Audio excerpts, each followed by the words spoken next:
তা এআই এমন কি করতে পারে যেটা ৩৫ বছরে মহাকাশ বিজ্ঞান গবেষণায় বিজ্ঞানীরা করে উঠতে পারেনি? হ্যাঁ, আমরা জানি যে মহাকাশ গবেষণায় আমরা অনেক টেলিস্কোপ ব্যবহার করছি, যেগুলো প্রতি মুহূর্তে অনেক ছবি ক্যাপচার করছে মহাকাশে। তো এরকমই একটা টেলিস্কোপ আছে, হ্যাবেল স্পেস টেলিস্কোপ।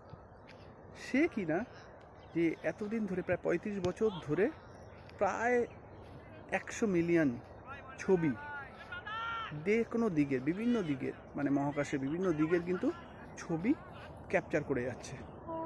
তো তার পরিমাণ হয়ে গেছে ১০০ মিলিয়ন।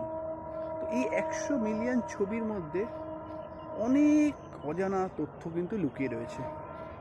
আর সেই তথ্য কিন্তু একটা মানুষের পক্ষে বা কিছু মানুষের পক্ষে বিশ্লেষণ করে তার মধ্যে যে প্যাটার্নগুলো আছে সেগুলো কিন্তু খুঁজে বার করা কম সময়ের মধ্যে সম্ভব নয়। তার জন্য অনেক বছর লেগে যাবে।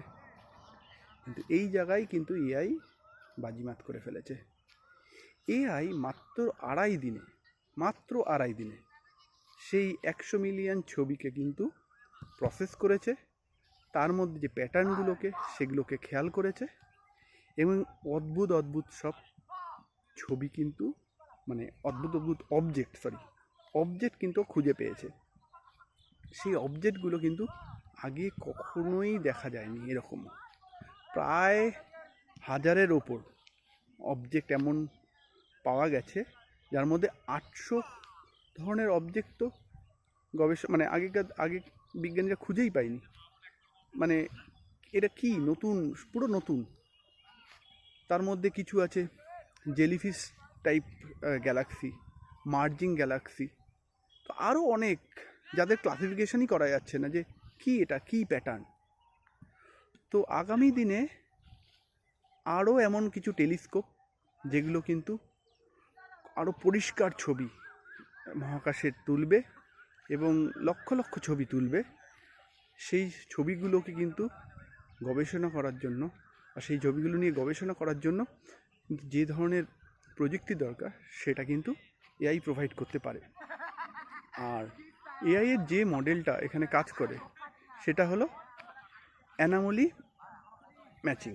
ঠিক আছে, অ্যানোমালি ম্যাচিং বলে একটি এআই মডেল আছে, যে কিনা এই বিভিন্ন ধরনের ছবির মধ্যে থেকে প্যাটার্ন খুঁজে বার করে আর তারপরে সে প্যাটার্নটাকে ক্লাসিফাই করে আলাদা আলাদা গ্রুপে।